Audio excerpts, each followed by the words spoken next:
Thank you so much for everybody for joining. I know last week we ran a little over, so I don't want to take any more time. So without further ado, I hand it over to Dr. Berman, Rabbi Silber. Thank you. Okay. Good evening, everybody. Welcome back. Tonight, we're going to do a few things. I'm going to do a brief introduction to the Zohar, which is, after all, the title of the course, and what is the Zohar, and some of its basic sort of mythological structures.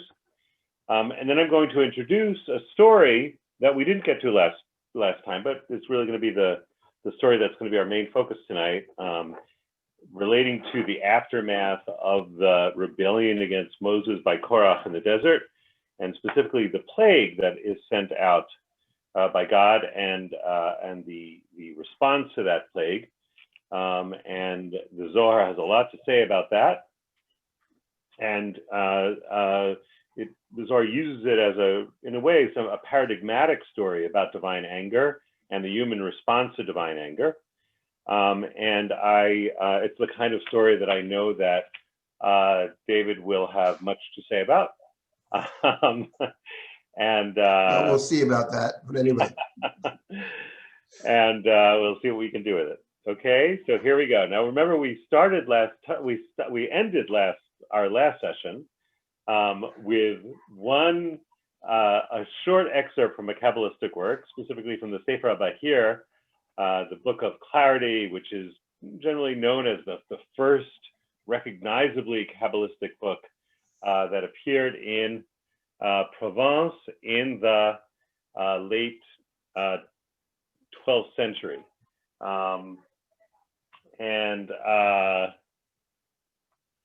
Tonight, we're going to introduce you to the Zohar, which is the main Kabbalistic work.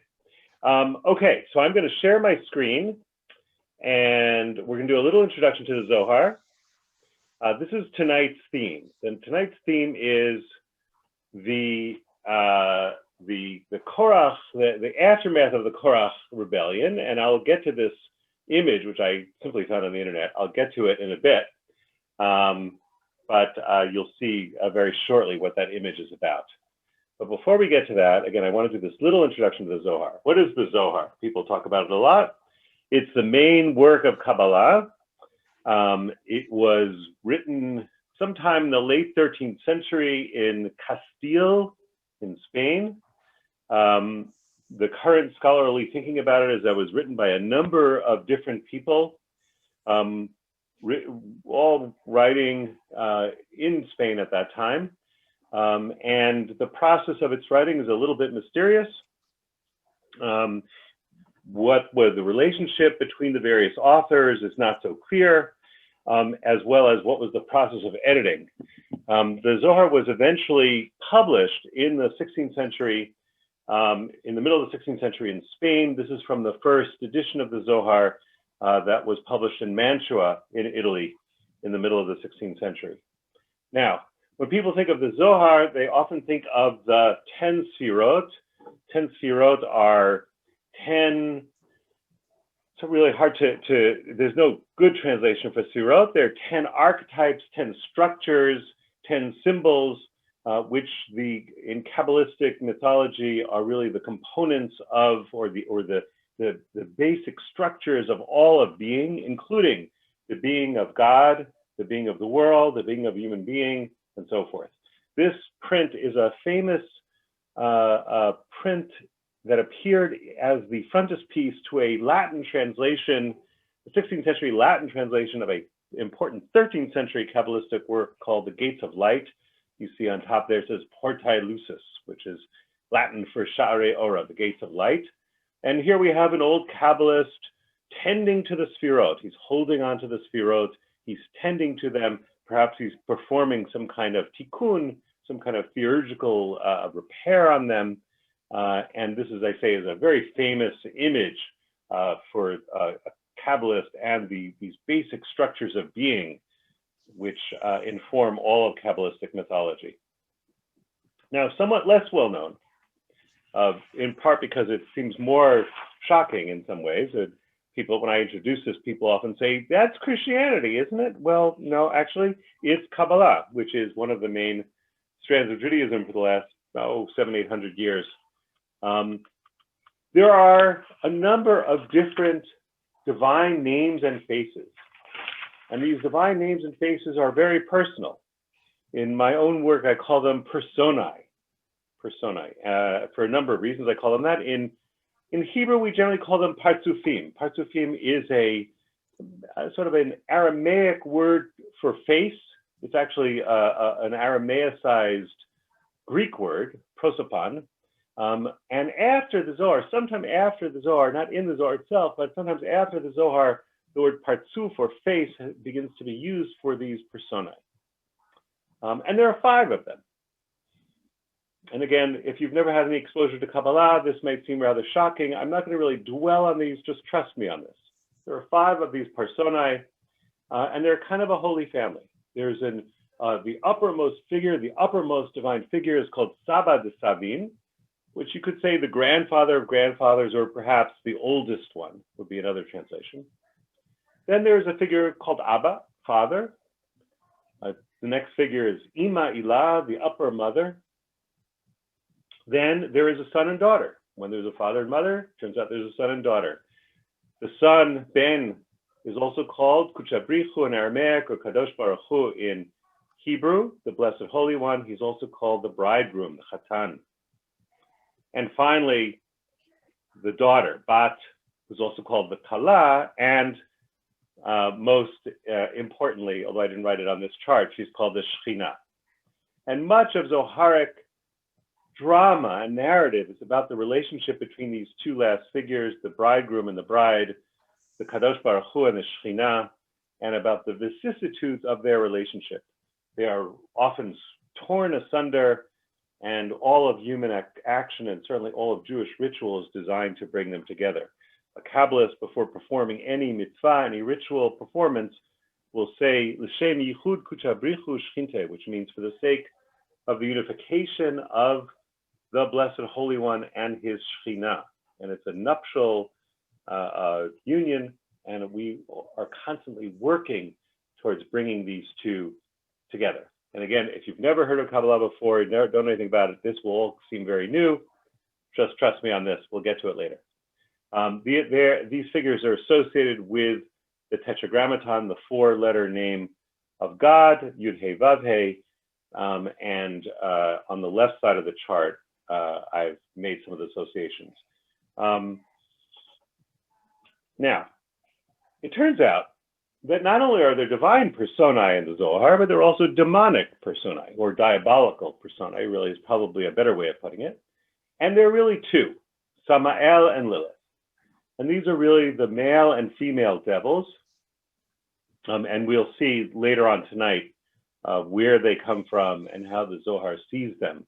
What I put up there is a relief discovered in Iraq. It probably dates from around 3000 BC, that is often called the Lilith Relief, although scholars argue about whether it really is a depiction of Lilith or some other goddess of the night. But anyway, it's a very striking thing. And when you're in London, you can see it in the British Museum. This is often used as the cover for books about Lilith. Okay, those are some of the basics of Kabbalistic or Zoharic mythology. I'm going to just take a breath for a second to see if anyone has a question about any of that. If you've never been exposed to it before, I assume you only have questions. But I'm just going to spend a minute or 2 on it because this is not our main focus. I just needed to introduce you to some basics. Beth. Yes. How are we distinguishing between divine names versus calling them faces? I don't quite grasp how the word faces is used in this context. Okay. In the Zohar, there's very little difference between language and being. And that's also true, of course, in the Bible, in the Hebrew Bible, in the Tanakh. There's a very, very close relationship between language and being. And certainly when it comes to God, in the Zohar, it's very, very, very, very tight relationship between the names of God and the being of God. The Zohar is very attentive to the different names of God that appear in the Tanakh and associate all those different names with different sfirot or different partsufim, different faces. So that's a very, very close relationship between those two things. Of course, the Zohar constantly says everything is one. At the end of every paragraph that talks about this multiplicity of sfirot and personae, the Zohar will always say at the end, the chol echad, or in Hebrew of hakol echad, everything is one. And in fact, in the Zohar, what the Zohar calls the mystery of faith, the Raza de Behemnuta, is the mystery of the union of all these multiplicitous names and faces into oneness. On the other hand, the Zohar also pays a lot of attention to the ruptures in the divine. And those are kind of ruptures we're going to see tonight.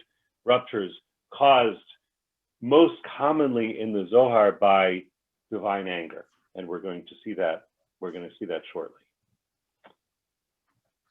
Anybody else, any other questions? And again, if you've never heard of this stuff before, I know it'll come as some of a shock, but you'll trust me on this, that I'm reporting it accurately. It came as a shock to me when I first started studying Kabbalah in my early 20s.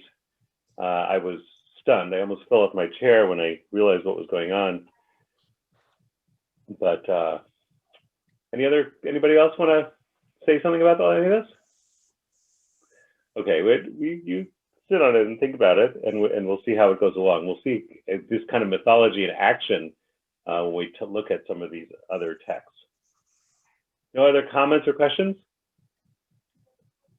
Okay. Our theme of anger in this course, right, in part divine anger, we'll talk about human anger in another session. Our theme of anger, in a way, is ideally suited to this image of the divine that you get in Zoharic mythology. Because, as I said last time, when you get really angry, you feel like you become a different person. You say, what came over me? What was I thinking? Right? And last time we looked at some passages in the Tanakh that seemed to show God having this experience of getting really angry, causing destruction, and then recollecting himself. In a way, the Zohar's mythology is designed to deal with that kind of phenomenon. I'm not sure, I wouldn't say that it was prompted by that problem, but it certainly is a problem that is at the center of a lot of the Zoharic preoccupations, and we'll see a lot of that later as we go along. Okay?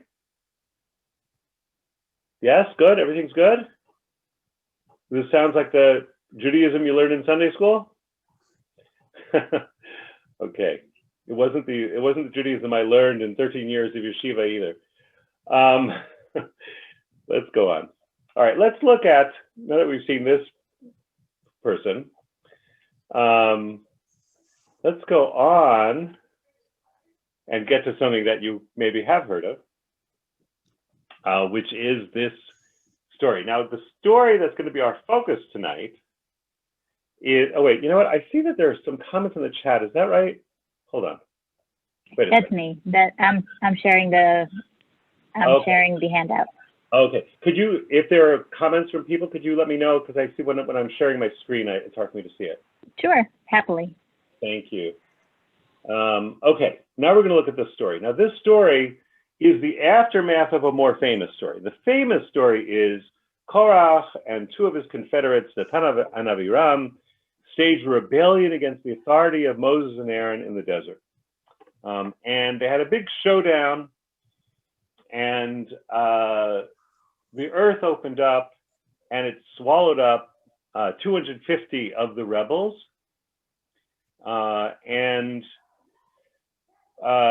various other dramatic things happen, and maybe we'll talk about some of those things later in the course. But right now, we're going to focus on a lesser known dimension of the story, which is something that happens in the aftermath.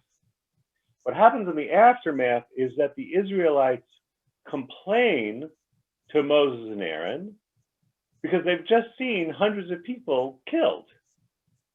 And this is what they say. I'm just going to read in English. Let me just move to the next slide. Okay. But this is the King James version, which is my favorite version. I just changed the names of God to reflect the Jewish dimension of them. But on the morrow, actually, I'm not sure if this is the King James version. Anyway, it's some version. On the morrow, in other words, the day after the Korach rebels were swallowed up by the earth, all the congregation of the people of Israel murmured against Moses and against Aaron, saying, "You have killed the people of God." God said to Moses, "Get away from the midst." So God is serious. God says to Moses, "Get away from the midst of this congregation that I may consume them in a moment." Right? So God says, "I'm going to wipe out all the Israelites. I'm going to wipe them all out." And this is not the only time in the Torah that God threatens to wipe out all the Israelites. "Get away from them that I may consume them in a moment." And they fell on their faces, Moses and Aaron. Now, here's an interesting thing happens here. Okay. Without being commanded by God, Moses says to Aaron, Moses has an idea. Moses says to Aaron, "Take your censer." A censer is something where you put incense. "And put fire therein from off the altar, and lay incense on it, and carry it quickly to the congregation, and make atonement for them. For wrath has gone forth from God," from Yahweh. "The plague has begun." And here there's this close connection between God's anger and plague. Wrath has gone forth from Yahweh, the plague has begun. It's that same relationship as the relationship between divine anger and fire that we saw in the first complaining episode that we looked at last time. Wrath has gone forth from Yahweh, the plague has begun. Those things seem to be intimately connected to each other. So Aaron took it, as Moses said, and ran into the midst of the assembly. And behold, the plague had already begun among the people. And he put on the incense and made atonement for the people. And this is my favorite, one of my favorite verses in the whole Torah. "And he stood between the dead and the living, and the plague was stopped." Now those who died by the plague were 14,700, besides those who died in the affair of Korach. And then I have this print that was actually on the cover. Right?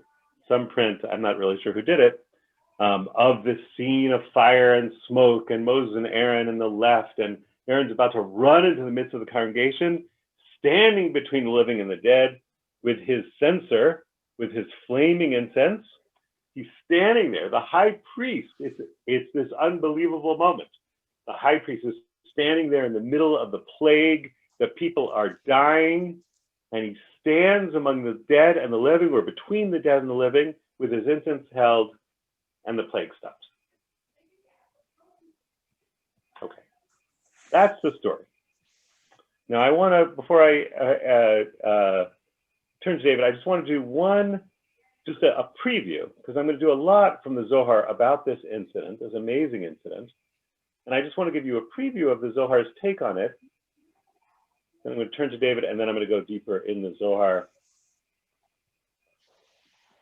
Okay.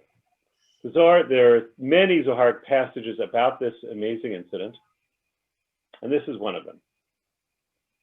And I call this one the Desert Plague and the Power of Incense. Actually, that's what they're all about. And here it is in English. "Come and see.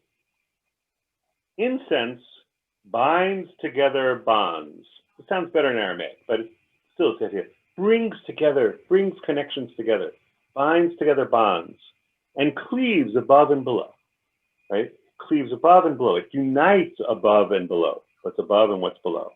And it makes death, accusation, and wrath or anger pass away. so that they cannot rule in the world. As it is written, Moses said to Aaron, take your censer and lay incense on it and carry it quickly to the congregation, for wrath has gone forth from God, the plague has begun. And it is written, and he stood between the dead and the living, and the plague was stopped. For no evil dimensions or accusers can withstand incense. So it is joy of all, the binding together of all. And just a couple of comments about this passage. One is the mystery that we're going to talk about. Why is it that why is incense the response to plague? That's one question. Why is incense the response to plague? Two, what is the passage starts off, incense binds bonds, brings things together, ties things together. What is that about? What is that talking about? And why is the bringing together of things the response to plague? And thirdly, what is the relationship between three things that are mentioned here, which is death, plague, and what is called in one place accusation, in another place evil dimensions or evil sides. And it's actually the plural of the standard term in the Zohar for the demonic side of the cosmos, the Sitra Achra. This is its plural form, Sitrin Achranin. And the idea is that those three things are somehow connected, death, the demonic, and plague, and somehow incense is a response to that. And I note, again, as part of my introduction to this topic, that this relationship between incense and plague is something that that has a long history before the Zohar, going back to the Torah, and from this scene, and will go on to have a long history.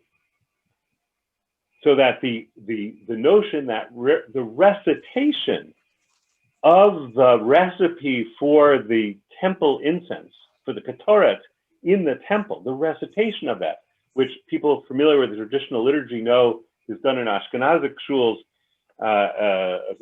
every Saturday after Musaf, and in many different liturgies, it's actually recited every single morning in the morning prayer. That the recitation of it is a remedy for plague. And during times of plague, Kabbalists and other basically Kabbalistically informed leaders and congregations would do this recitation in a particular way as a response to plague. And we're going to talk about why that is. What is that relationship? And the secret really has to do with anger. It's a relationship to anger. But before I plunge deeper in the Zohar, let me ask David if he wants to. Yeah, I would say a few words about the story. First of all, the immediate context of the story of the plague and Aaron taking the censer, standing between the living and the dead. Actually, what immediately precedes it is not so much the Korach rebellion itself. Korach rebels, but there are other players in the Korach rebellion. Among them is two people named Datan and Aviram. And in the Korach rebellion, it was a challenge against Moshe, but also a challenge against Aaron, challenge against Aaron, the high priest. So Moshe says, a couple of chapter earlier, says, why don't you, 250 men, he says, gather your censers, and place incense in the censers. And Aaron will stand with you as well. That's back in chapter 16. And the one that God chooses is the one that God has chosen. So you're going to come presenting yourselves before God with the incense and the censers, and Aaron will do the same. So in that story, apart from the fact that Korach is swallowed into the earth with some of his followers, but it says, Eish yarda me'et Hashem, a fire came down from heaven, and it devoured, it burnt up the 250 men who had brought the incense. And Aaron in chapter 17, just a few verses before Nathaniel was reading, a few verses before, God speaks to Moshe, chapter 17, and says, gather together all the censers. They have become holy. because the fire came down from heaven, and they're going to be used to assigned to the altar as a reminder that no stranger may come and sacrifice and bring this and bring ketoret, to bring the incense. Now, those are the verses that immediately precede the people saying to Moshe and to Aaron, "You have killed the people. Atem hamitem et am Hashem." You are responsible for the death, because they say to Moshe, which actually is logical to some extent, you actually set us up. You told us to bring the incense, to stand before God with the sacrifice, and the fire came down from heaven and devoured the 250. So we hold you accountable for the death of the 250. And then God gets angry, and then there's a plague.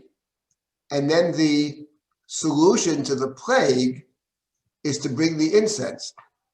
So on one level, I mean, there's something much deeper here, and I myself have been thinking about this for a long time. I'm very anxious to hear what the Zohar has to say.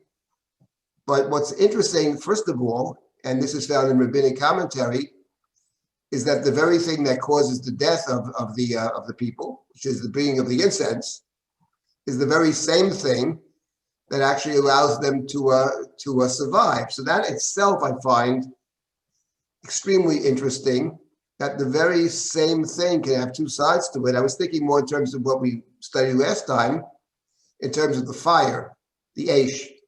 Well, the Aish on one hand is a destructive force, God's anger, right? But on the other hand, when you think about it, and some of the psukim we read not so long ago, in the covenant that God makes with Abraham, covenant of the land, God is represented by the fire. The fire represents, in that story, God's presence, but it also represents throughout the Bible God's revelation. The fire, the flame, the burning bush is when God first appears to Moshe after many years of God's silence in Egypt, in exile. Suddenly God begins to speak, and there's a small fire. At Sinai, there's a great fire. So it strikes me, and there's a lot to say about this. I'm not going to get into it now, but it's curious that the very fire of which Nathaniel spoke last week, the destructive part of fire, but the very same fire actually can represent bonding and covenant and closeness and protection. That's one point I wanted to make, without getting into the details of the incense, which is very interesting. But I did want to make one point about the incense. Nathaniel mentioned that the ketoret is read after Musaf, by the Ashkenazim, Pituma Ketoret. What actually is very interesting for those who have prayed in a Sephardic minyan. I don't mean Nusach Sfard, I mean actual Sephardic, Edot Mizrach. If you ever go to a synagogue where you have actual Sephardim davening, and you go for mincha, they spend a lot of time before mincha saying the ketoret. In fact, not only that, but before they start the Amidah, there's a verse about ketoret. So there's something very interesting about ketoret in terms of our prayer service. The prayer service is built upon, to some degree, the sacrifices, the morning sacrifice, the afternoon sacrifice, the evening in which the parts of the animal are burnt. But in the Sephardic world, it's the ketoret that is connected to mincha. What Nathaniel suggested before, I think is very interesting, and maybe we'll discuss it at some point. That is, the different prayers of the day are associated with different people. So mincha is associated with the patriarch Isaac, Yitzchak, whom the Zohar identifies with the Sephira is actually Gvura, which is about judgment or contraction, as a variety of.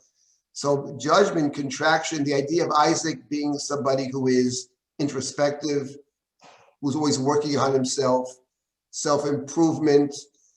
He digs up the same wells that his father had dug. He tries to dig deeper into himself. He's self-judgmental. So probably through the Zohar, the prism of the Zohar or the Kabbalistic text, mincha time is a time of self-judgment, of a sense of one's limits.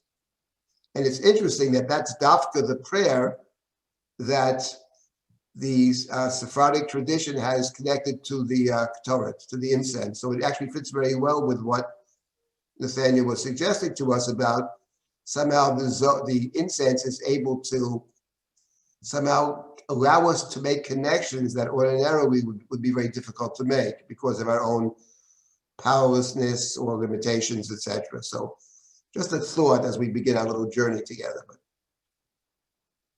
So Nathaniel, go ahead.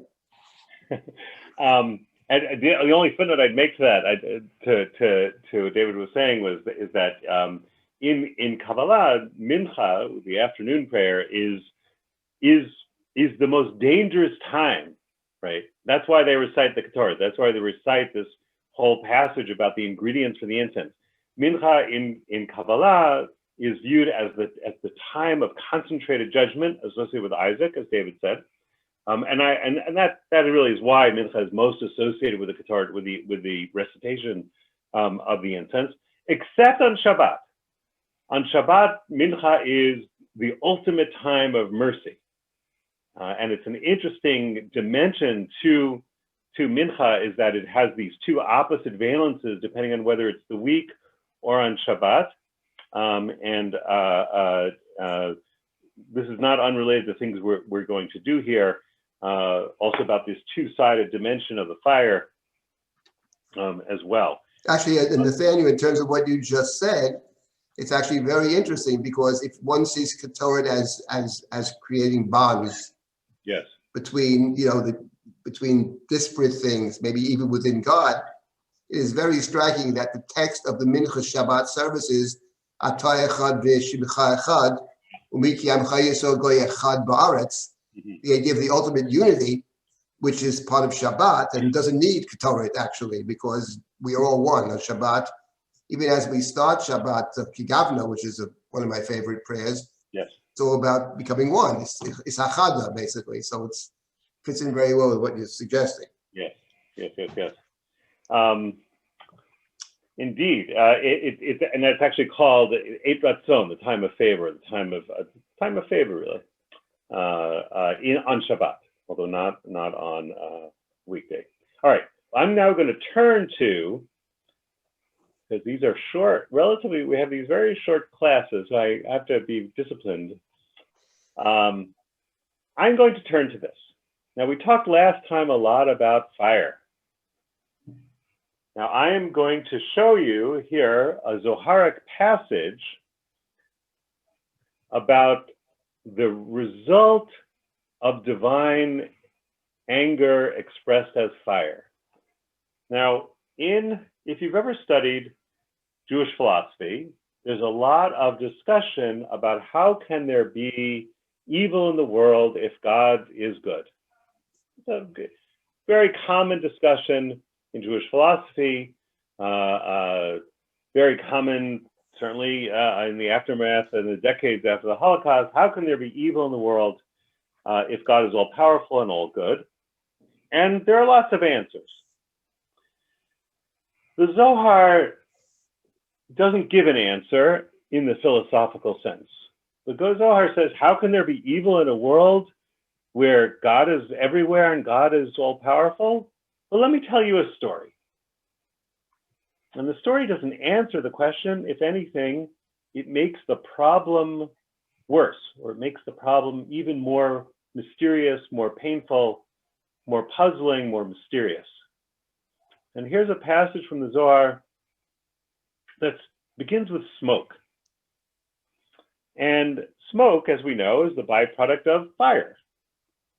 Okay, so this is a byproduct of divine anger, not even divine anger itself. It's the offshoot of divine anger.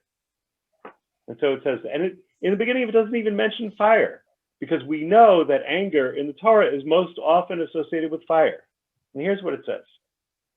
For when smoke issues forth from fierce anger, this smoke expands and goes forth, anger upon anger, this upon this riding upon and dominating this, with the appearance of male and female, so that all becomes fierce anger. Now, what I would like you all to do is imagine that you're sitting at a campfire late at night. Maybe you've had something to drink, maybe not. Late at night, it's 2 in the morning. You're at the campfire. You're staring into the fire, and you see the smoke rising up from the campfire.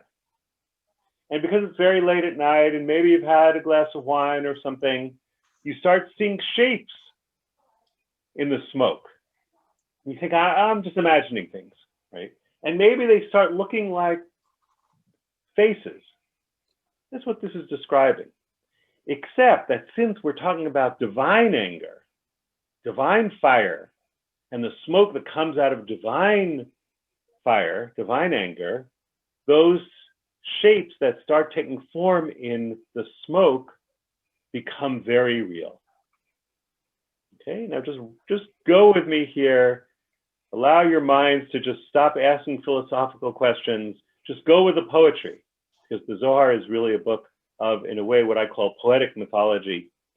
For when smoke issues from fierce anger, the smoke that's the byproduct of divine anger, of the fire of divine anger, this smoke expands and goes forth, anger upon anger, this upon this riding upon and dominating this, with the appearance of male and female, so that all becomes fierce anger. It's like the whole cosmos becomes a cosmos of anger. Then the smoke of rage spreads out crookedly like a serpent, sly and dangerous. And we know that the serpent is always going to be trouble in the Jewish tradition, the source of seduction to evil in the first chapter of Reshit, and in Kabbalah, very much an embodiment of the demonic. He is a level of darkness. He goes up and down, roaming and hovering until he rests in his place. And that's a crucial line, until he rests in his place. This thing that comes out of the most insubstantial possible thing, which is smoke, now acquires a place in the cosmos. And not only him, by settling with another level that issues from the smoke that emerges from rage. And that other level is his female consort. And the male is called shadow, also called elsewhere in the Zohar, Sama'el, a shadow in another place called death. His female consort, also called elsewhere on the Zohar, Lilith. When the two are combined, they're called the shadow of death. Of course, the shadow of death here is the word that many of you may be familiar with from Psalm 23. Yea, though I walk in the valley of the shadow of death. And in Hebrew, it's one word, salmavet. Gam keilech v'gei salmavet. Salmavet is shadow of death. And for the Zohar, salmavet is this union of the male and female diabolical figures. And that's when they're in union, where they're in conjugal union. It's the diabolical version of the union between the Kadosh Baruch Hu and the Shekhinah, the Blessed Holy One, and the Shekhinah. And then we have an oppositional force in the universe. We have a demonic couple ruling the forces of evil in the universe. So the Zohar's answer, how can there be evil in a world where there's an all-powerful God? Answer, God gets angry. His anger gets out of control. It produces unintended consequences. Those unintended consequences are the smoke. Because it's divine smoke, it has the power to produce forms, and these forms are the male and female devils. Now I'm going to pause and take a deep breath, because there are many ways of being educated in Judaism in which you're taught that Jews don't believe in the devil, and Jews don't believe in this, and Jews don't believe in that, and just go with me here and trust me. This I can show it to you, but just trust me that this is in the Zohar, right? And it is had a central part of Judaism, at least since the 12th century. I often say to people, if anyone ever says to you, Jews don't believe in X or Jews believe in X, you know that whatever X is going to be wrong, because there is no one thing that all Jews believe in. There's a lot of different beliefs and a lot of different Jews. There have been. And the generalizations are all likely to be, almost every generalization is likely to be wrong. And certainly when it comes to this area of this notion of a demonic side of the cosmos, which was very much suppressed in rationalist forms of Judaism, ranging from modern Orthodoxy to Reform and beyond, is very much central to Kabbalah. And what my contention is that this, although it sounds fantastical and impossible and crazy, my contention is that it's the most honest form of Jewish thought, because it doesn't try to wish away evil. It doesn't tell you that evil doesn't exist the way the Rambam does. It says, yes, there is evil. And also we believe that everything comes from God. And let me show you how evil comes from God. This is how it happens. Divine anger gets out of control, and it produces this demonic side of the cosmos, these demonic figures. This is It's very interesting that, Nathaniel, that in a funny kind of way, it actually takes us back to, because I presume, I guess we'll learn more about it, but I presume that God's anger in some sense can be attributed to some kind of human failing, at least for the most part. I don't know if that's accurate or not, but to the extent that it can be attributed to human failing, what it's saying is that indirectly we are the cause of creating these or empowering these demonic beings, actually. And it strikes me that idea that you create some kind of demonic reality, or at least you give them power, there's something very powerful about that in terms of human responsibility, something very real, which is when you do something, you have created some kind of reality. You can't really retract it. It's out there. It reminds me of, there's a prayer that many say before Yom Kippur called Tefillah Zakah, which is a yeshiva, we say it's really written for men more than women, but Tefillah Zakah talks about mistakes we made in the past year. And we have created all of these demons, all of these, powerful demons. Someone said to me, do you believe in that stuff? And I said, well, the truth about it is it's very powerful. Because you say, I didn't mean to do it. Sorry, I didn't mean to do it. And God says, well, you didn't mean to do it. That's true, but I got 50,000 angels in the next room. What do I do with them? So there's something about, before we start Yom Kippur, to realize that we have created reality. And this Zoharic passage is very interesting. It may be God's anger, but I have to presume that at least part of the anger is because of our misbehaviors. So in some funny way, we are responsible for the world being in the shape it's in. Maybe God overreacts. It's possible. Maybe that's part of anger. But anyway, just a thought. Yes, and in fact, we saw that passage in Chronicles and Divrei Yamim last time. It says that God tells the angel to go destroy Jerusalem, and then it says, right, while the angel was destroying, God saw the evil, and he regretted it, and he told the angel to stop. While it was happening, God sees the evil. What is this evil? Right? This evil is something that came from God. God sees his own evil and then regrets it, does tshuva in a way. I see there's a question in the chat. It says, I have a question about people being responsible for the shape the world is in and God's anger. What's your question? So Rabbi Silber, I'm intrigued by that, about people taking responsibility for God's anger. If one even looks at days of creation, the tohu vavohu and the chaos, whether it's thinking of it astrologically or just based on the pshat and the literal sense, that preceded humankind.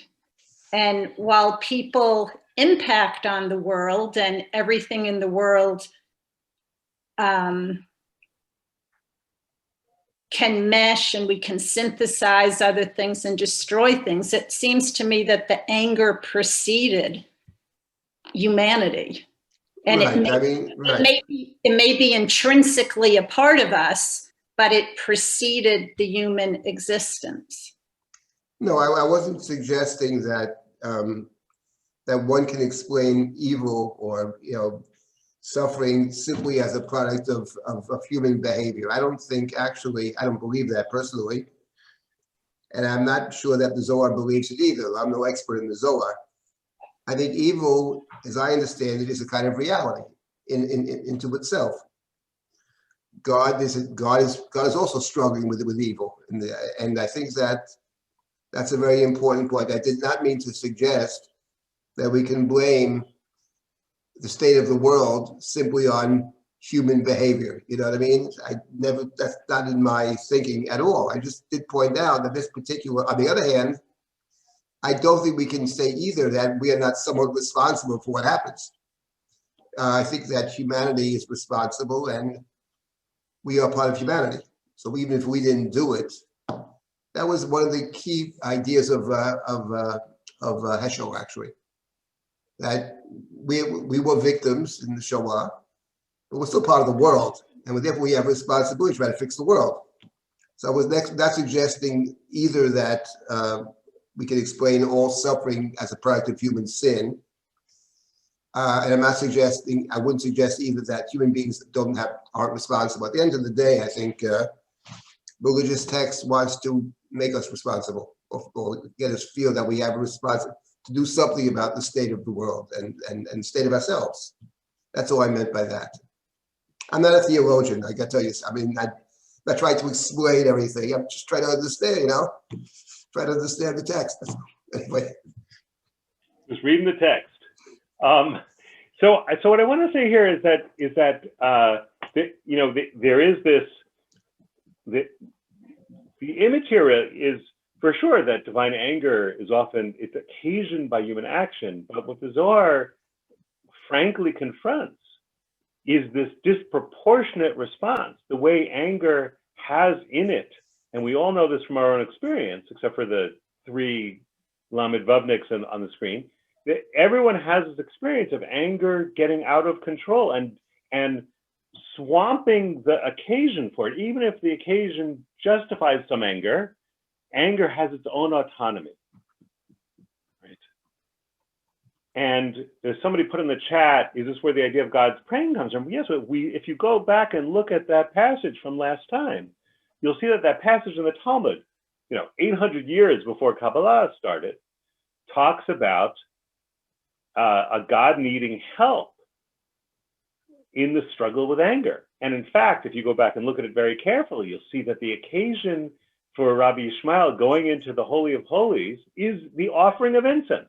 He goes there with incense and he blesses God that God should be successful in the struggle with divine anger.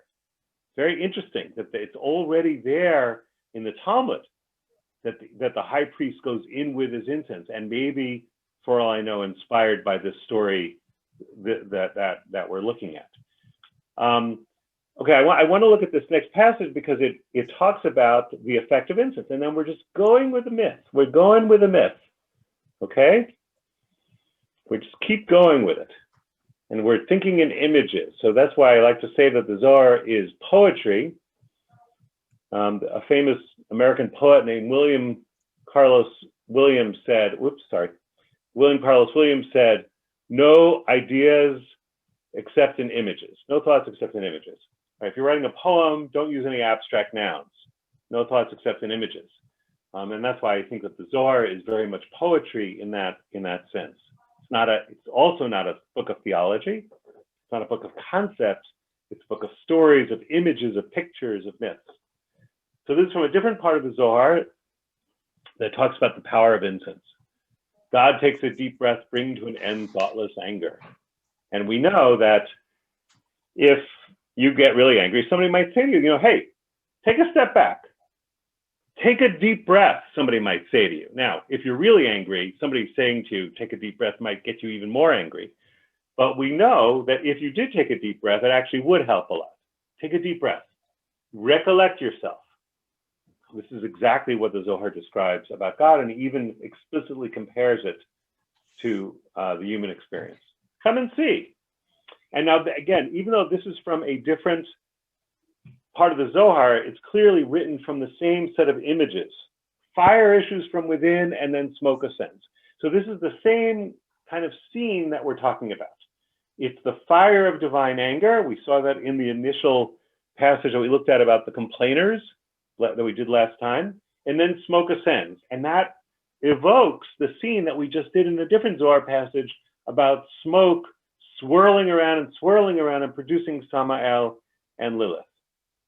Of this is written, they shall place incense in thy nose. Yasimu Ketorah be'apecha, from the book of Deuteronomy. For fire returns, so when somebody puts incense in front of you, or some spices, you take a deep breath. That's the natural response to it, is you take a deep breath. That's what we do on Saturday night in Kabbalah. Samim, take a deep breath, right? And we know taking a deep breath is a way of centering yourself. And so look what it says. For fire returns to its site. And through that aroma, the nose contracts inward. You take it in, you breathe it in, and then you become centered till all is embraced, returning to its site. And it's clear the image here is of a dissociated divine personality. It's become dissociated, ruptured because of anger. And all comes near within thought and becomes one will. Divine emotion becomes reconnected with divine thought and becomes one will, or one desire. And then he inhaled the sweet savor, for anger rests and becomes tranquility. Now that quote is from right after the flood, where Noah offers a sacrifice after the flood, and God inhales it, and then he decides not to destroy the world again. And when all becomes embraced, each with the other, and anger is appeased, then there is tranquility, tranquility of the spirit, the joy of all as one, the shining of lamps, the shining of faces, and therefore it is written, and God inhaled the sweet savor. As one who inhales and gathers all into its place. And here this as one, in Aramaic it's keman, right? The one who inhales, it's an explicit reference to this human experience of taking a deep breath and becoming unified again. So this is the Zoharic description of the incense ritual. The incense ritual is an appeasement of divine anger. And how does it appease divine anger? By causing God to take a deep breath in the same way we would if you get really angry. And everything returns to its place. The dissociated divine personality gets reunited. And then there's joy. It's the opposite of this dissociated state that's brought about by anger. The opposite of it is joy. And in the Zohar, joy is always associated with unification. It often has an erotic connotation. And it says the shining of lamps, the shining of faces. And lamps and faces are two words that the Zohar uses for the sefirot, right? And when they're shining, it means that they have been unified. If we did a class on Hanukkah, we would talk about the lights on the menorah as in a way embodiments of the sefirot and the shining of the lamps. This is the image of the ritual here, right? And why it is that, or the Zohar's explanation for this unbelievably mysterious, magical moment in the sequel to the Korach story of Aaron standing there with the censer flaming and the incense going, and the plague stops. Why? Because plague is like fire, is an expression of out of control divine anger. And how do you get out of control divine anger back into control? In the same way you get your anger back into control, through somehow stepping back, taking a deep breath. And this is so powerful. As I say, it appears in the Torah in that story. It appears in the Talmud in the story of Rabbi Ishmael, the high priest. And then it is developed in Kabbalah and the Zohar, and continues then unto this very day in practices relating to the Torah. Oh, and Nathaniel, in terms of it's funny, I was thinking about that verse before you read the excerpt about Noah. Yes. Noah comes out of the ark, and it says he brought a sacrifice, and that God smelled the sweet savor. And I was thinking actually that if you look at the context there, the next verse, where God says, I will no longer destroy the earth on account of the human being, and it gives a very strange reason. Because the person's will or inclination is evil from his youth. And it strikes me that there's something very interesting about that, and that is that sometimes we stand before God and we present ourselves as penitents, and we regret the past. We have converted ourselves. We've changed. We're transformed. And it strikes me that the verse with Noah suggests something very different, which is he tries to placate God or sacrifice to God after the flood, and God says, the person who's sacrificing to me, I know this person, this human being. There's a wicked side to him. There's an evil side to him. Nonetheless, there's also the other side. And I have chosen to accept this offering of the one who is so limited and so problematic. And it strikes me that's exactly what it says in the Chumash about the story of Aaron. It stands between the living and the dead. The dead are the ones who have been killed, the guilty ones. The living ones are supposedly the survivors are better than the ones who have died. Are they really? And the question is, so the Ketoret then functions, and that works well with what you said before, also in terms of Mincha. The Ketoret is standing before God not as a perfect person, as a flawed person, but somehow asking God to look at us the way we really are and to look at that part of us, which is the sweet part of us. And that looking from that perspective as this, finding the sweetness in every person allows us to move forward. I thought that was interesting. And one other thought that you mentioned in terms of the smoke, it struck me that from a psychological standpoint, the idea that the smoke, the anger, has all kinds of consequences, and it takes different forms. And I think in life we see this all the time. Where sometimes you get very angry at somebody about, it seems like it's about nothing, actually. Some little tiny, you get tremendously angry. People angry about the smallest thing. They're not really angry about that. They're angry about something else, but it takes a form, and it's sometimes so disproportionate. But you have to find the source of it. The source is something different. So, anyway. Before I see we're running out of time. I want to address two questions that people put into the chat. The first one by Ruth. She writes, the Zoharic Sama'el Lilith couple sounds like a corrupted or anti-image of the Kruvim on top of the ark. And that's a very apt association. Actually, the Kruvim, the cherubs on the top of the ark, are depicted even in the Talmud as a male-female couple, as lovers, really. And there are complicated stories about it in the Talmud. In the Zohar and in Kabbalah, the Kruvim, the cherubim, are either embodiments of the Kadosh Baruch Hu and the Shekhinah, this male and female couple, the Blessed Holy One and the Shekhinah, right? Or they're sort of perhaps an angelic version, a lower version, non-divine version of this male-female couple. And so that association that you make is very apt. And also the notion that Sama'el and Lilith are the anti-image of the Blessed Holy One, the Shekhinah, right? And there are passages in the Zohar that say that explicitly. They say, just as it is on the holy side, so is it on the other side. They draw that, there's a lot of stress in the Zohar about this twinning relationship between the divine and the demonic. And that brings me to the next question in the chat by Judy, who says, is the image of God's anger becoming smoke, becoming eventually Lilith and Sama'el? Evil is produced by God and is not an independent being, not dualism. She asks that as a question. And this is a very important question, right?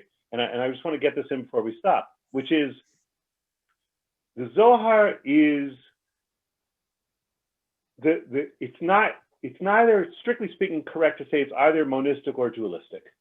It acknowledges that everything comes from the divine, but when the divine gets out of whack, when there's some mishap within the divine, it produces its own adversary. So that Sama'el and Lilith are byproducts of a misfortune within the divine personality producing a real adversary, even though their ultimate source is in the divine. And the incense ritual is portrayed as somehow having the power to reverse this, to break the power of the demonic by inducing God to become reunified.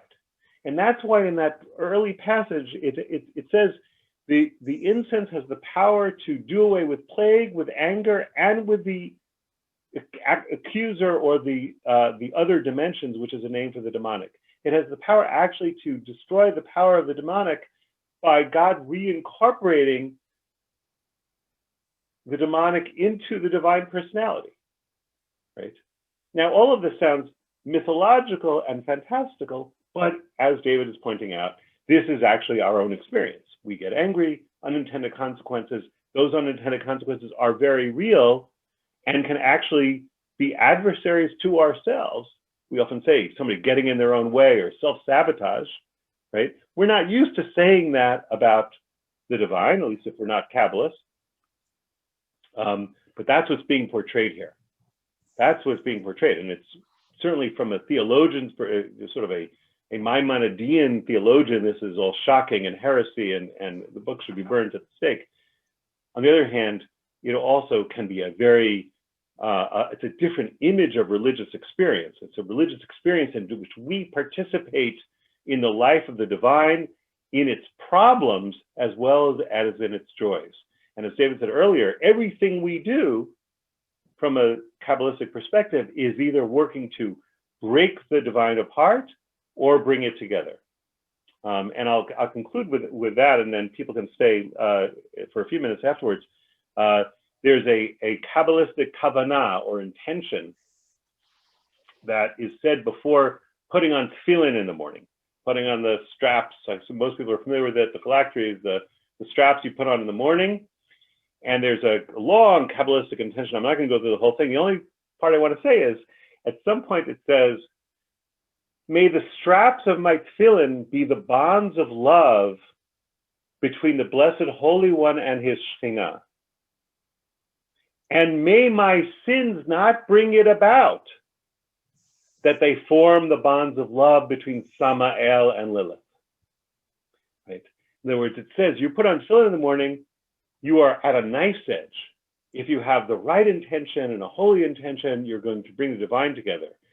If not, you do the opposite. So it makes every action, and then certainly a fortiori, all of our other actions, how we treat other people, how we treat the planet, how we treat everything, certainly has all those effects. It makes everything incredibly fraught with meaning and the stakes as high as possible. So I see it's almost 9:05. Why don't we stop the formal session now? And I'm happy to stay for about 10 minutes or so if people want to stay and talk. So thank you, and hope to see you. Thank you so much. And just a little housekeeping for those who are going to be signing off, and also for Facebook. We appreciate you joining us this evening. In whatever platform you have joined us, don't miss out on Drisha's other fall classes. We're continuing all week. If you have any teenagers in your life, we have a new course for teenage girls, meeting with Rabbi Leah Sarna. That's happening tomorrow night. And we have, again, as upcoming weekend is a jam-packed weekend of new and continuing courses for men and women of all ages. So please check our website for more information, www.drisha.org/classes. All of the Zoom, Facebook Live, Drisha Live links are all posted there, and it's definitely not too late to register. Have a wonderful evening, everyone in cyber world. And with that, we can continue on the private chat, and hopefully we'll see you same time, same place next week. Does anybody want to continue the conversation or questions? Or Aviva, do you have your hand up? Yes, I wrote a question, but it went to Judy privately. I meant that does the Zohar assume that God's anger only comes out in response to our flaws, or is it an innate component of who God is? And I assume it's one of many attributes of God, or many characteristics. Yeah, so this is as this question really goes to the heart of a deep divide among Kabbalists or among Kabbalistic texts, right? So first of all, I'll answer the very last part, right? So there are these 10 sefirot, right? And we're focusing on one of them, which is number 5, which is called Gvura, which means might, but it's also called Din, which means judgment, right? And most often when the Zohar talks about the origin of the demonic, it's focusing on a hypertrophy, sort of an overgrowth or a metastasis of this attribute of might or judgment, which is produced by this sort of out of control divine anger. Okay, and that is it's not the only account in the Zohar of the origin of evil, but it is the most frequent one. Now, the main question you asked, right, is something that really takes different forms in different Kabbalistic texts. Okay, in some Kabbalistic texts, and certainly the ones that perhaps are more worried about theology, they really try to tie all of the sort of flowering or overgrowth of divine anger to specific human wrongs. But perhaps an even stronger current in Kabbalah, right? And certainly it's all over the Zohar and also in Luriana Kabbalah, is the notion that there's a primordial catastrophe within the divine, that there's a primordial imbalance in the divine that produces a catastrophe, right? And there are various images to describe this. In a famous image that doesn't come from the Zohar, but comes from later Kabbalah, from Luriana Kabbalah in the 16th century, is the image of the breaking of the vessels. And this is a very famous image in Luriana Kabbalah. This happens long before there were any people, right? Long before, right? That there's an imbalance in the divine structures that leads to a shattering of these primordial structures.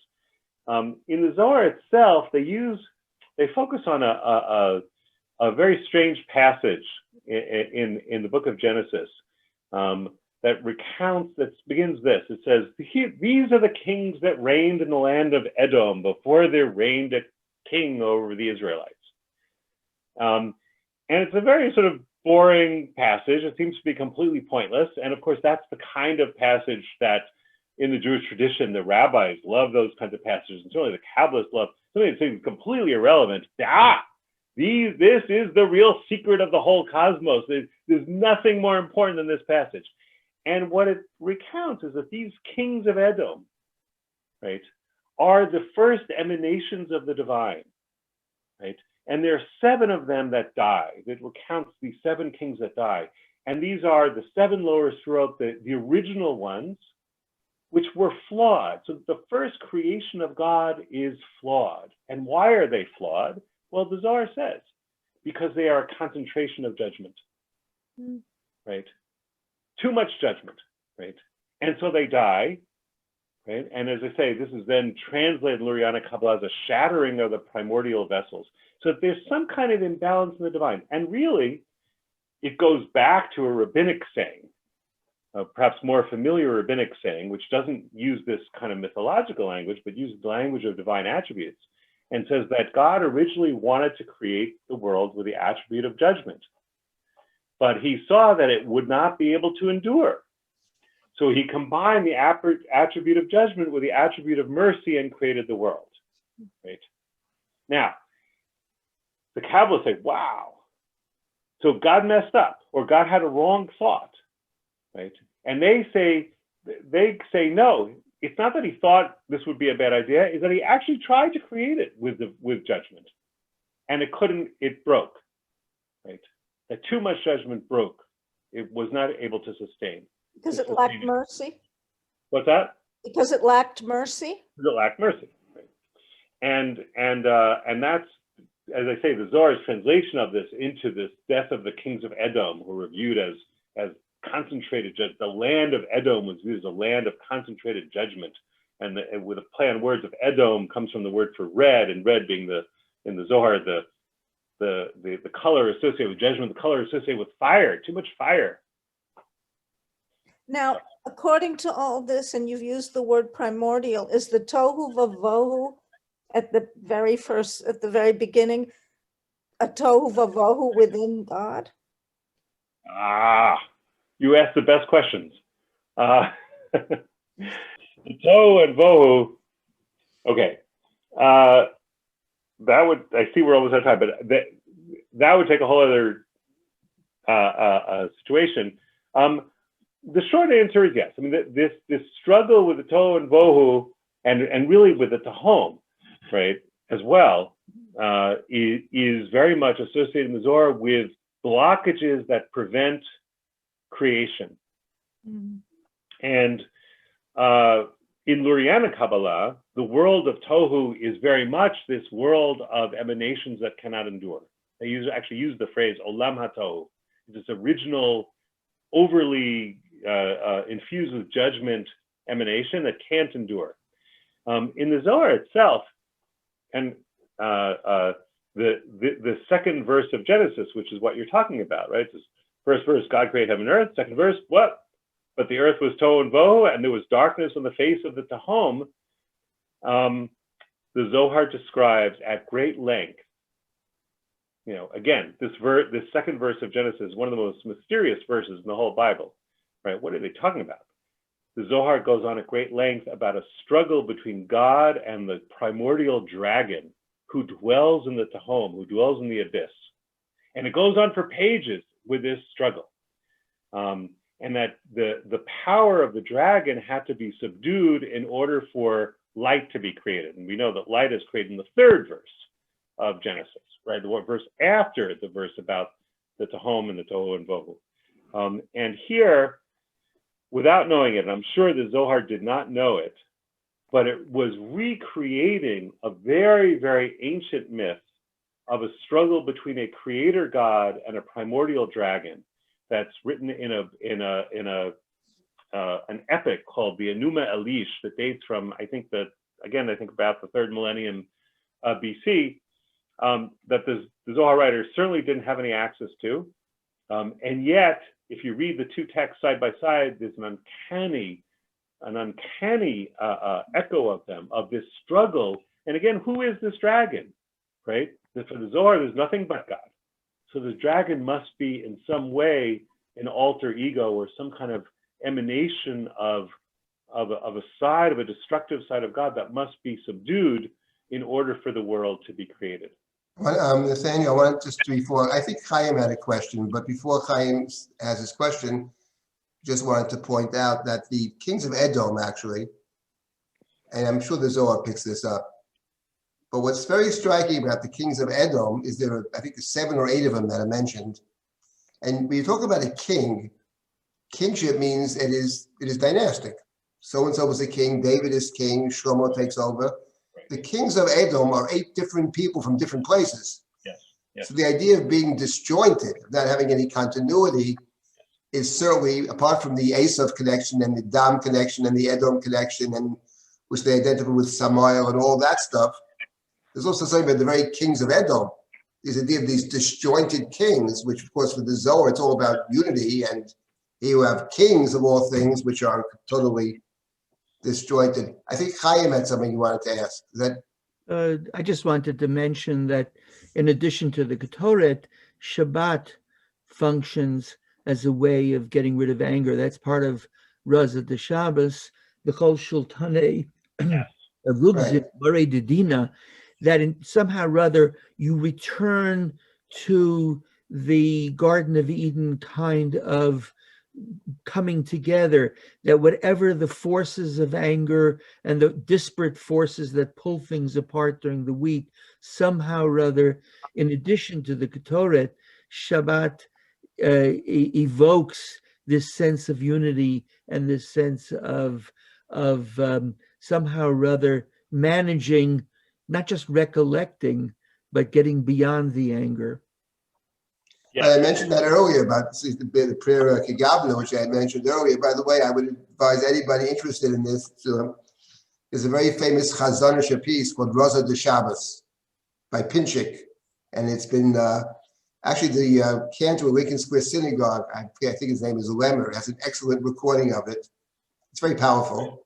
And it's exactly about, as you say, it's about Shultani the Rugzin, whereas Umari the Dina, the judgment leaves basically, and the anger leaves with the judgment. So it's, yeah. And you know, and it's not coincidental, right? That every time the Zohar talks about healing and unification, it always says, and anger is vanquished. I mean, just bring it back to the theme of the course, right? That's in the Kagavna passage that is being talked about, but people don't know, is a passage from the Zohar that is chanted in synagogues that are influenced by Lurianic Kabbalah, and especially Hasidic synagogues and certain synagogues of Sephardic synagogues, right? And it's a passage from the Zohar about what happens on Shabbat, in which the unification of the male and female divine personae happen. And as Chaim said, it talks about the vanquishing of the rulers of anger, right? And it's constantly in the Zohar, this constant refrain. What does it mean to be at rest, to be unified? It means to get rid of anger or to appease anger.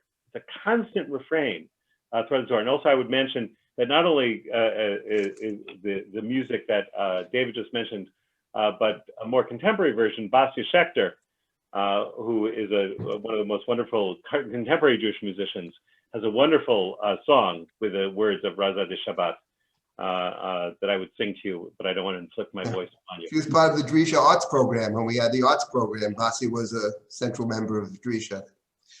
Thank you very much. And we'll stop at this point, I guess. Is it time? I don't know. Wait. I have a question. Yeah, go ahead.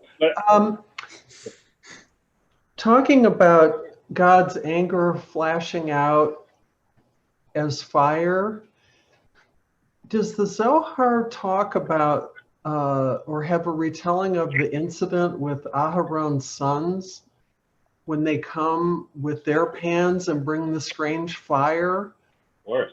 What kind of embellishment does the Zohar provide on that story? We need another half an hour. I don't want to. But I think the point you're making is right on point, right? That is, without going into that whole thing because it would take so long. But that is exactly the kind of story. You know, it's these stories in the Torah that are inexplicable, right? And that story of Nadav and Avihu is a particularly inexplicable story, right?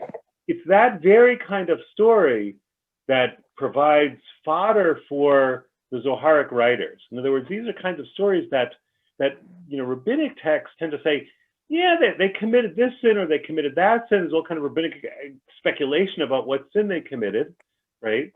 And try to make it less scandalous. But that's a really scandalous story.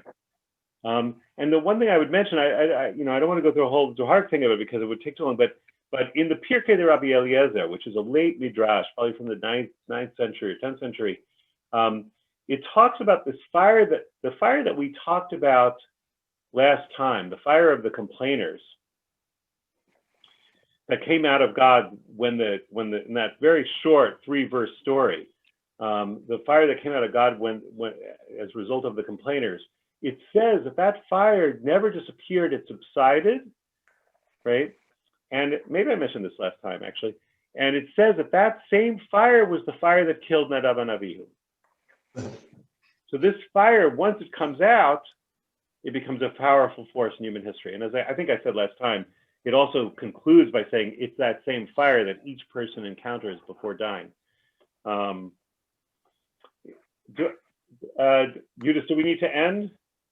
I think we do need to end. I know that there are a lot more questions, and I feel like, we could really go on all night long. Would you be open to receiving questions via email? Sure.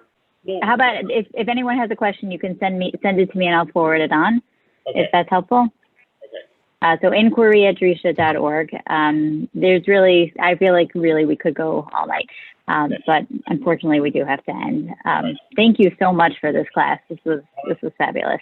Have a wonderful night, everybody. Happy Hanukkah. Happy Hanukkah, everybody. Happy Hanukkah. Bye. Bye-bye.